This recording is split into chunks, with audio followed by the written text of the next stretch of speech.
I want to share a quick walkthrough of my December Daily 2014 album.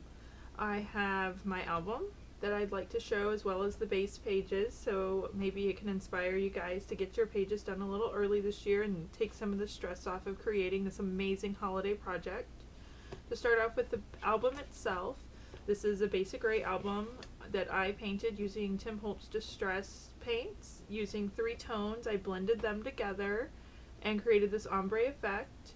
I cut my 2 titles from my silhouette, one on white cardstock which was sprayed with a Tim Holtz stain, as well as a printable gold foil sticker from Silhouette. And I layered them because I don't want this to be a December album. This is my holiday album. We start off with our holidays at Thanksgiving and don't stop partying until the new year. So I want all of those memories in this book because, well, those are my holidays.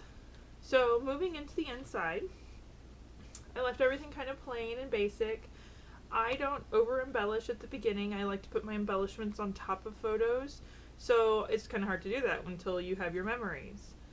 The other thing I don't include in this album is numbers. Again, they're in my stash. I have them ready to go. I think I have 4 sets of numbers, not to mention alphabets in my silhouette I can cut anything from.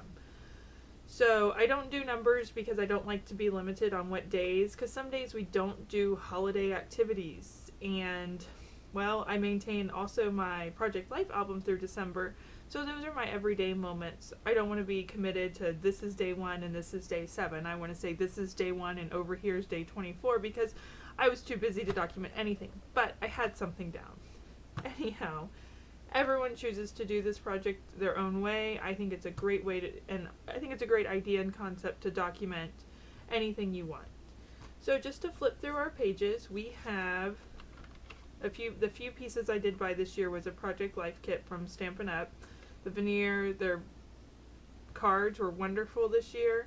Not a huge Stampin' Up person in general, but I couldn't say no to these, and clearly they made it onto the front page of my album onto an overlay. I love my little flaps and pockets. I did not buy any other kit this year. I used a lot from my stash thanks to a big craft purge.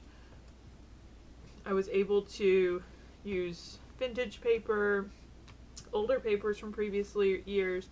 This black and white was from last year. I had office supplies I had stashed, some tags from, I believe, Teresa Collins. The tabs in this were actually from the album. I just tended to cover them. There was a few pages like this one that I kept because it totally fed in regardless of my color scheme. Back to big pocket pages or flat pages. Huge room for pictures, huge room for journaling, and you still get some of the elements of the paper you liked originally.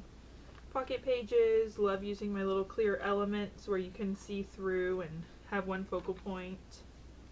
Some cardstock I just cut to size. You can always add a pocket for little bits and pieces. More flaps, tabs. Some leftover hand bleed from one year.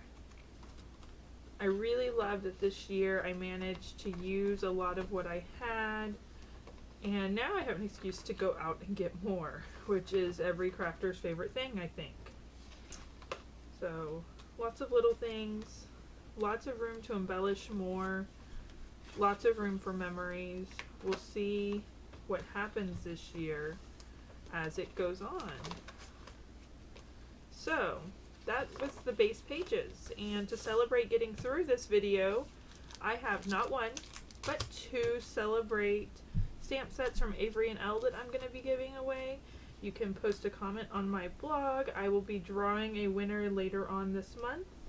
More details in the link below. Thanks for watching.